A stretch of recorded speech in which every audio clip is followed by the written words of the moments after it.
حضرات محترم، توہم پرستی یا بدشگونی یا کسی چیز کو منحوس سمجھنا، کسی چیز کے اندر نحوست قرار دینا، یہ چیز انسانوں کے اندر صدیوں سے چلی آ رہی ہے۔ ایسا نہیں ہے کہ ہمارے ہاں یہ رواج پا گئی، دنیا کے اندر جب سے انسان کا وجود ہے یہ چیزیں ساتھ ساتھ چلی آ رہی ہیں۔ لوگ توہم پرستی کے اندر مبتلا ہوتے ہیں کہ جی فلاں چیز میں نحوست ہے، آج فلاں آدمی کو صبح صبح دیکھ لیا تو میرا دن برا گزرے گا، آج فلاں آدمی کی زیارت ہو گئی تو میرا دن اچھا گزرے گا، فلاں جانور کو دیکھ لیا تو دن برا گزرے گا، فلاں جانور کو دیکھ لیا تو دن اچھا گزرے گا۔ حتیٰ کہ ماضی کے اندر ایک مثل مشہور تھی کہ جس شخص کے سر کے اوپر سے ہما پرندہ گزر جائے تو وہ آدمی دولت مند بن جاتا ہے۔ ہما پرندہ ہے کیا؟ جس کا کوئی وجود ہی نہیں، ایک فرضی پرندہ ہے، یعنی ہما نام کا کوئی پرندہ ہی نہیں، اس کے متعلق مشہور کر رکھا ہے کہ جس کے سر پر ہما بیٹھ جائے یا ہما اس کے سر کے اوپر سے گزر جائے تو وہ آدمی مالدار ہو جاتا ہے، بادشاہ ہو جاتا ہے، افسر بن جاتا ہے۔ تو یہ توہم پرستی ہے۔ اسی طرح بھائی آج تو فلاں کا منہ دیکھ لیا میرا دن بڑا برا گزرے گا، اس لیے کہ یہ آدمی ہے ہی نحوس کی، اس آدمی کے اندر نحوست ہے، یہ آدمی منحوس ہے وغیرہ۔ تو یہ چیز آج کی نہیں ہے، یہ چیز صدیوں سے چلی آ رہی ہے۔ حضرت عیسیٰ علیہ السلام کے زمانے کا واقعہ ہے۔ حضرت عیسیٰ علیہ السلام نے اپنے 2 حواری بھیجے۔ حواری کیا کسے کہتے ہیں؟ جیسے ہمارے پیارے آقا صلی اللہ علیہ وسلم کے ساتھیوں کو صحابہ کہتے ہیں، تو حضرت عیسیٰ علیہ السلام کے ساتھیوں کو حواری کہا جاتا ہے۔ تو حضرت عیسیٰ علیہ السلام نے اپنے 2 حواری اور بعد میں ایک تیسرا بھی ساتھ کر دیا، انہیں بھیجا کسی علاقے کے اندر تبلیغ کرنے کے لیے کہ وہاں جائیں، دعوت دیں دین کی، اللہ کی طرف بلائیں اور میری رسالت کی دعوت دیں، دین کی باتیں ان کو بتائیں، قبر آخرت کی باتیں بتائیں۔ تو وہ حضرات گئے جہاں تشکیل کی تھی جس علاقے میں، وہاں پہنچ گئے، وہاں پر انہوں نے تبلیغ کا کام شروع کیا، دعوت شروع کی۔ تو اگلے بستی والے علاقے والے کہنے لگے کہ بھائی آپ لوگ ہمارے پاس تبلیغ نہ کریں، ہم تو پہلے ہی سیدھے راستے پر ہیں۔ جیسا عام طور پر رواج ہوتا ہے لوگ ایسے ہی کہہ دیتے ہیں، ہم تو ٹھیک ہیں، ہمارے سیدھے راستے پر ہیں، ہمارے اندر کوئی ایسی خامی برائی نہیں ہے، آپ کسی اور جگہ جائیں اور جا کر تبلیغ کریں۔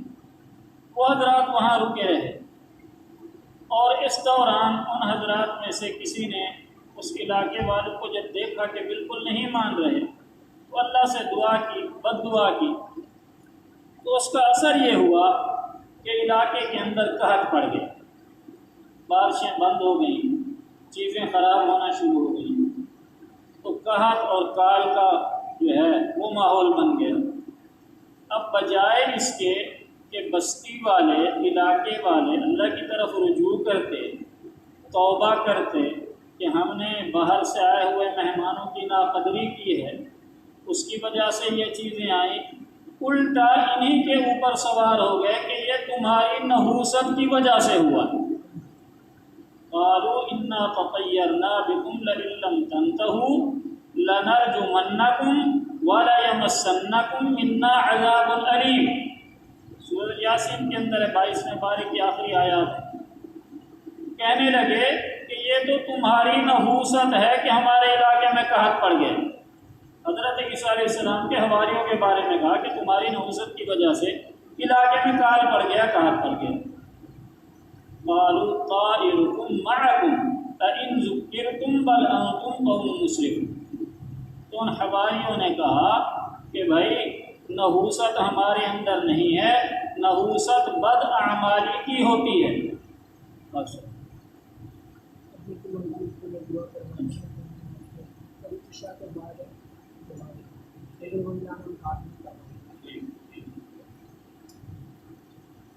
تو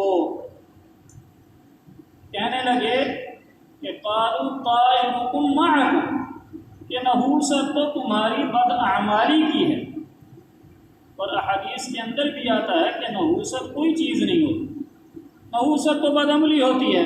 آدمی نماز چھوڑ دیتا ہے، یہ نحوست ہے، گناہ کرتا ہے، یہ نحوست ہے، برائی کرتا ہے، یہ نحوست ہے، نیکی چھوڑ دیتا ہے، یہ نحوست ہے۔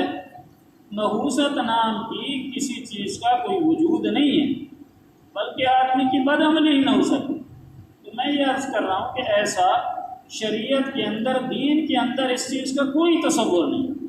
لوگوں کے اندر بہت ساری باتیں پھیلی ہوتی ہیں کہ جی شام کے وقت یا رات کے وقت جھاڑو نہیں دینا چاہیے، اسی طرح رات کو سرما نہیں لگانا چاہیے، کنگھی نہیں کرنی چاہیے، چپل پڑی ہے الٹی تو اس کو سیدھا کر دینا چاہیے۔ مختلف قسم کی چیزیں ہمارے اندر رواج پذیر ہو گئی۔ چپل کو تو سیدھا ویسے ہی کر دینا چاہیے، کوئی شریعت کا حکم نہیں ہے، ویسے الٹی پڑی تو اس کو سیدھا کر دینا چاہیے، کوئی اچھی بات ہے۔ باقی جھاڑو دینا نہ دینا، سرما نہ لگانا وغیرہ وغیرہ، ان چیزوں کا شریعت میں کوئی وجود نہیں۔ آپ بھلے عشاء کے بعد جھاڑو لگائیں، کوئی مسئلہ نہیں، آپ رات کو سرما پہنیں، کوئی مسئلہ نہیں۔ یہ شریعت کا، ہم ویسے نہیں دینا جھاڑو تو الگ بات ہے۔ ہو سکتا ہے میں ویسے ہی سوچ رہا تھا ذہن میں کہ آخر یہ کیا بات ہے کہ جھاڑو دینا نہیں دینا چاہیے شام کو، رات کو سرما رات کو نہیں لگانا چاہیے، یہ چیزیں کیسے رواج پکڑ گئیں؟ تو ویسے ہی ذہن میں بات آئی، ہو سکتا ہے کہ جس نے یہ شروع کیا ہو اس وقت کوئی روشنی کا انتظام تو ہوتا نہیں تھا، بجلیاں نہیں ہوتی تھی، یہ چیزیں نہیں ہوتی تھی، تو اس کے ذہن میں آیا ہوگا بھائی رات کو اندھیرا ہے، سرما لگاتے ہوئے آنکھ کا نقصان نہ ہو جائے، اس لیے اس نے ہو سکتا ہے کہ کہہ دیا ہوگا کہ سرما نہیں لگانا چاہیے۔ جھاڑو دیتے ہوئے کوئی جگہ رہ نہ جائے، کہیں جھاڑو دیا کہیں نہیں دیا اندھیرے میں، ممکن ہے کہ جو شروع جس نے کیا ہوگا اس نے یہ چیز ذہن میں رکھی ہو، واللہ اعلم۔ تو مختصر یہ ہے کہ دین کے اندر ایسی کوئی بات نہیں۔ آپ دن کو جھاڑو دیں، رات کو جھاڑو دیں، عصر کے بعد دیں، عشاء کے بعد دیں، اس سے کوئی فرق نہیں پڑتا، کوئی بے برکتی نہیں آتی، کوئی نحوست نہیں ہوتی۔ ویسے نہیں دینا تو الگ بات۔ تو توہم پرستی یہ دین میں، اسلام میں نہیں۔ ام المومنین حضرت عائشہ رضی اللہ تعالیٰ عنہ کے پاس علاقے کی، محلے کی عورتیں آتی تھیں۔ جس عورت کا بچہ پیدا ہوتا تھا تو وہ عورت اپنے بچے کو لے کر ام المومنین کی خدمت میں حاضر ہوتی تھی کہ جی میرے بچے کے لیے دعا کر دیں برکت کی، اللہ اس کو صحت دے، عافیت دے۔ تو ام المومنین دعا فرما دیتی بچے کے حق میں، برکت کی، صحت کی، لمبی زندگی کی۔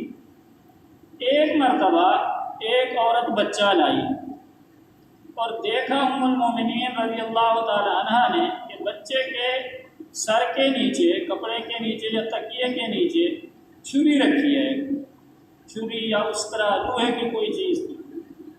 تو ام المومنین نے پوچھا بھئی یہ کیا چیز ہے، یہ کیوں رکھی ہوئی ہے؟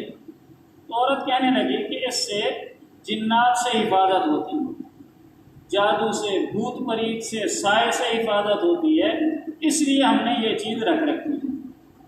تو ام المومنین حضرت عائشہ رضی اللہ تعالیٰ عنہ نے وہ چھری یا اسکرا یا کوئی بھی چیز تھی وہ اٹھائی اور دور پھینک اور سختی سے منع کیا، اور فرمایا کہ رسول اللہ صلی اللہ تعالیٰ علیہ وآلہ وسلم نے ان توہمات سے، ان رسومات سے، ان بدشگونی سے منع فرمایا۔ چھری سے، اسطرے سے کوئی جنات دور نہیں ہوتے، نہ قریب آتے، یہ صرف ذہن کا وہم ہے۔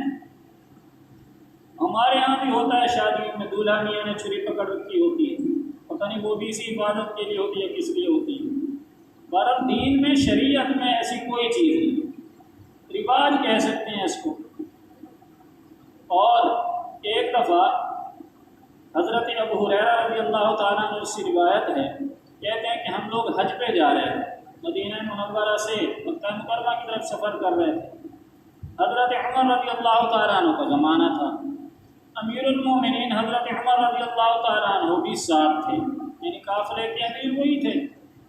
تو قافلے کی صورت میں چلتے تھے، ہزاروں کا قافلہ ہوتا تھا۔ تو کہتے ہیں ہم جا رہے تھے، راستے کے اندر تیز ہوا آ گئی، آندھی۔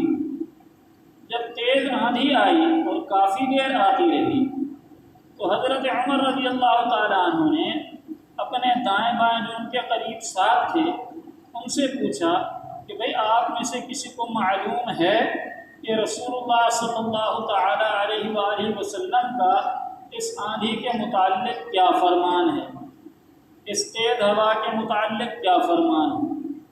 یعنی ان حضرات کی ہر سوچ کی ابتدا بھی رسول اللہ صلی اللہ علیہ وسلم اور انتہا بھی رسول اللہ صلی اللہ علیہ وسلم۔ یوں نہیں پوچھا ساتھیوں سے کہ آپ میں سے کسی کو پتہ ہے یہ آندھی کیوں آتی ہے، بلکہ پوچھا تو حضور کا فرمان پوچھا کہ آپ میں سے کسی کو کوئی بات حضور علیہ السلام کی یاد ہے یا نہیں ہے کہ انہوں نے آندھی کے بارے میں کوئی چیز ارشاد فرمائی۔ یہ ہے ان حضرات کی محبت۔ حضرت جو قریب ساتھی تھے انہوں نے کہا کہ جی ہمیں تو معلوم نہیں ہے۔ تو خیر قافلہ تھا، بڑا قافلہ ہوتا تھا، یہ بات پہنچتے پہنچتے حضرت ابو ہریرہ رضی اللہ عنہ کہتے کہ میں قافلے کے پیچھے تھا، تو جیسے بھی بات چلتی چلتی ایک آدمی نے دوسرے کو بتائی، دوسرے نے تیسرے کو بتائی، چلتے چلتے مجھ تک پہنچی کہ ایسے امیر المومنین پوچھ رہے ہیں کہ آندھی آ جائے، تیز ہوا آ جائے تو اس کے متعلق رسول اللہ صلی اللہ علیہ وسلم کا فرمان کسی کو معلوم ہے کہ آندھی کیوں آتی ہے؟ تو حضرت ابو ہریرہ رضی اللہ تعالیٰ عنہ کہتے ہیں کہ مجھے معلوم تھا، اس لیے کہ حضرت ابو ہریرہ رضی اللہ عنہ وہ آپ صلی اللہ علیہ وسلم کی چوکھٹ پہ ہر وقت پڑے رہتے تھے، کبھی الگ ہی نہیں ہوتے، اس لیے سب سے زیادہ حدیث انہی سے مر گئی۔ تو حضرت ابو ہریرہ رضی اللہ تعالیٰ عنہ کہتے ہیں کہ میں تیز تیز چلتا ہوا آگے گیا، امیر المومنین کے قریب پہنچا اور عرض کیا امیر المومنین آپ نے کیا استفسار فرمایا تھا، کیا پوچھا تھا؟ حضرت عمر رضی اللہ عنہ نے فرمایا کہ میں نے یہ پوچھا ہے کہ جو آندھی چل رہی ہے، تیز ہوا چل رہی ہے، اس کے بارے میں رسول اللہ صلی اللہ علیہ وسلم کا کسی کو کوئی فرمان یاد ہے کہ آپ نے کچھ ارشاد فرمایا؟ حضرت ابو ہریرہ رضی اللہ عنہ کہتے ہیں کہ میں نے عرض کیا ہاں امیر المومنین، ایک مرتبہ رسول اللہ صلی اللہ علیہ وسلم نے ارشاد فرمایا تھا کہ یہ جو تیز آندھی ہے، تیز ہوا ہے، یہ اللہ کی طرف سے رحمت بھی ہے اور عذاب بھی ہے۔ یعنی بعض صورتوں میں رحمت کا ذریعہ بنتی ہے تیز ہوا اور آندھی، اور بعض صورتوں میں عذاب کا، تکلیف کا ذریعہ بنتی ہے۔ اور اس کے ساتھ ساتھ رسول اللہ صلی اللہ علیہ وسلم نے یہ بھی ارشاد فرمایا تھا کہ جب ایسی تیز آندھی یا ہوا آ جائے تو اللہ سے اس کی رحمت کا سوال کرو اور اس کے عذاب اور تکلیف سے پناہ مانگو۔ تو یہ آندھی آنا، ہوا آنا، یہ اللہ کی طرف سے ہے، ایسا نہیں ہے کہ کسی جن بھوت پریت سائے کا اثر ہے، ستاروں کی وجہ سے ہے، ایسی بات نہیں ہے۔ ایک مرتبہ ام المومنین حضرت عائشہ رضی اللہ تعالیٰ نے کہتی ہیں ایک مرتبہ ایک طرف سے بادل آنا شروع ہوئے، بڑھتے گئے، زیادہ ہوتے گئے، کالے بادل ہو گئے، خوفناک اور خطرناک بجلی بھی کڑکنے لگی۔ تو رسول اللہ صلی اللہ علیہ وسلم کو میں نے دیکھا کہ آپ اپنے گھر کے صحن کے اندر کبھی اس طرف چکر لگاتے ہیں، کبھی اس طرف، کبھی تشریف رکھتے ہیں، کبھی کھڑے ہو جاتے ہیں، اور چہرے پر ناگواری اور پریشانی کے بے اطمینانی کے اثرات ہیں۔ تو ام المومنین کہتی ہیں کہ میری ہمت نہیں ہوئی پوچھنے کی کہ یا رسول اللہ کیوں پریشان ہے، کیا مسئلہ ہے؟ خیر بادل آئے، بارش برسی، بارش ختم ہو گئی، بادل چھٹ گئے۔ جب صورتحال موسم ہوا صاف ہوئی تو پھر میں نے عرض کیا یا رسول اللہ میں نے آپ کو جب بارش نہیں آئی تھی، بادل آ رہے تھے تو آپ کی یہ کیفیت دیکھی تھی کہ گویا آپ کے اوپر بے چینی کے اثرات ہیں، پریشانی کی سی کیفیت ہے، کیا وجہ ہے؟ تو رسول اللہ صلی اللہ علیہ وسلم نے ارشاد فرمایا کہ یہ جو بادل ہیں یہ میں اس لیے پریشان ہو گیا تھا کہ مجھے قوم عاد یاد آ گئی تھی، اس لیے کہ قوم عاد پر قحط سالی آئی اور قحط سالی میں کافی قحط سالی ہو گئی، بارشیں بند ہو گئیں۔ تو ایک دن اچانک بادل آنے لگے، کافی بادل آئے تو قوم کہنے لگی، قوم عاد ھذا عارض ممطرنا فلما رأوا عارضا مستقبل اودیتهم قالوا هذا عارض ممطرنا، تو کہنے لگے عاد والے کہ یہ بادل آ رہے ہیں اور قحط سالی اب ختم ہو جائے گی، یہ بادل ہم پر بارش برسائیں گے۔ اور انہیں معلوم نہیں تھا کہ یہ بادل بارش برسانے والے نہیں ہیں، اللہ کی طرف سے عذاب ہے جس میں سے پتھر برسے۔ تو آپ صلی اللہ علیہ وسلم نے ارشاد فرمایا ام المومنین سے کہ مجھے قوم عاد یاد آ گئی کہ کہیں ایسا نہ ہو کہ ہم سمجھ رہے ہوں کہ بادل آ رہے ہیں، بارش برسے گی، علاقے میں سیرابی ہوگی اور اللہ کی ناراضگی کا سبب خدا نہ خاصا۔ تو یہ تو کیفیت تھی سرکار دو عالم صلی اللہ علیہ وسلم۔ تو ہر چیز کے اندر اثر اللہ نے رکھا۔ اور ایک حدیث ہے، امام بخاری رحمۃ اللہ علیہ کہتے ہیں، حضرت عبداللہ بن مسعود رضی اللہ تعالیٰ عنہ سے روایت ہے، کہتے ہیں رسول اللہ صلی اللہ علیہ وسلم نے ارشاد فرمایا عرضت علی الامم بالموسم ایام الحج۔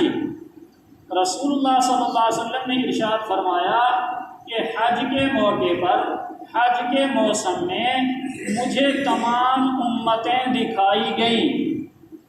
جتنے بھی انبیاء علیہ الصلوۃ والتسلیمات تشریف لائے ان میں سے ہر نبی کی امت مجھے دکھائی گئی کہ کس نبی کی امت کی تعداد کتنی ہے، کون سے نبی کے ساتھ کتنے امتی ہیں۔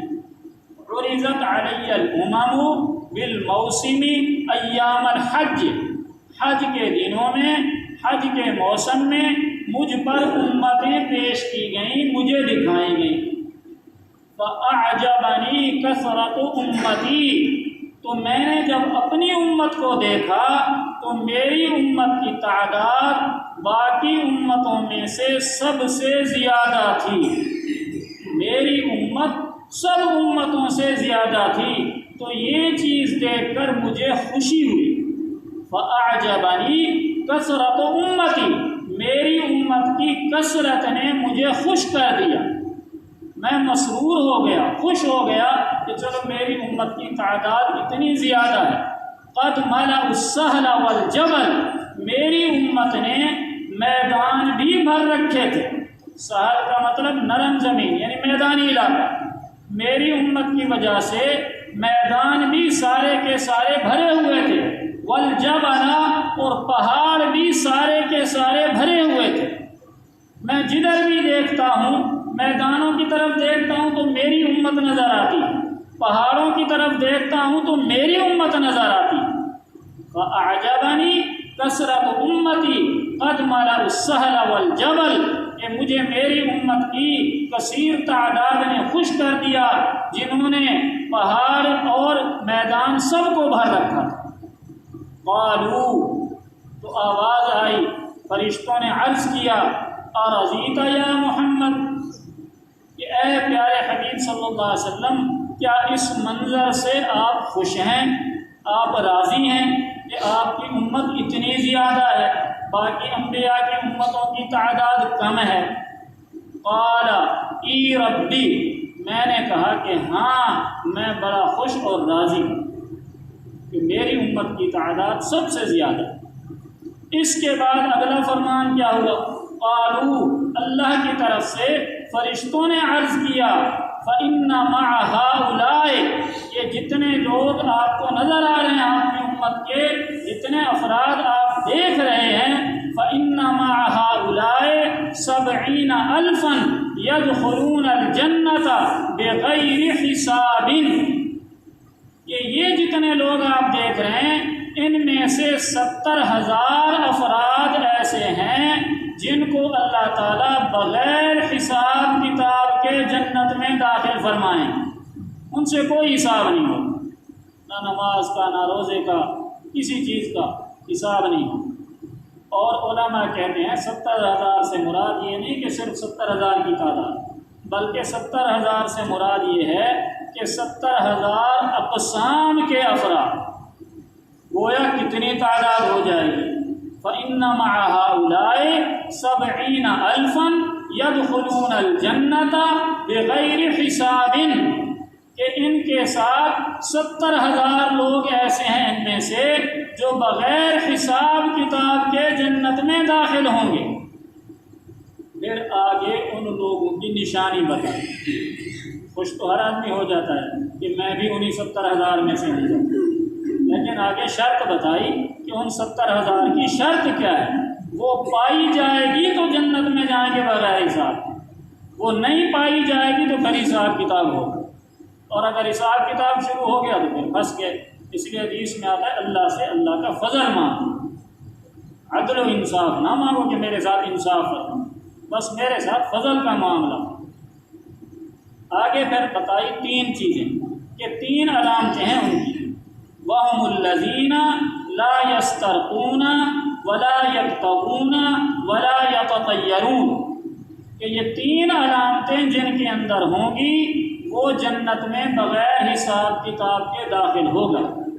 پہلی علامت لا یسترقون، کہ جو ٹونے ٹوٹکے نہیں کرتے، جھاڑ پھونک نہیں کرتے، جو کہ اس وقت سب سے زیادہ ہے ہمارے اندر، یعنی بدشگونی لینا، بدشگونی نہیں کرتے، کسی چیز کو یہ نہیں کہتے کہ اس چیز کے اندر نحوست ہے اس کی وجہ سے میرا نقصان ہوا، فلاں آدمی کی نحوست کی وجہ سے میرا نقصان ہوا۔ لا یسترقون، جو ٹونے ٹوٹکے نہیں کرتے، جھاڑ پھونک نہیں کرتے، شریعت کے مطابق، قرآن و حدیث کے مطابق دم کرنا، عمل کرنا، تعویذ کرنا جائز ہے، وہ اس میں شامل نہیں ہے۔ یہ ہے عام ہمارے ٹونے ٹوٹ کے، نہ جس کا پتہ نہ پتہ، نہ بنیاد، نہ قرآن، نہ حدیث، نہ صحابہ، کوئی پتہ نہیں، بس چلی آ رہا ہے، رواج چلا آ رہا ہے، فلاں بیماری ہو گئی کہ یہ کر لو تو صحیح ہو جاؤ گے۔ تو جو ٹونے ٹوٹ کے جھاڑ پھونک نہیں کرتے وہ بغیر حساب کے جنت میں جائیں گے۔ ولا یکتوون، اور جو داغ نہیں لگاتے۔ پہلے زمانے میں لوگ بیماریوں کے موقع پر اپنے جسم پر داغ لگواتے تھے، ہم نے جسموں پر تو نہیں دیکھا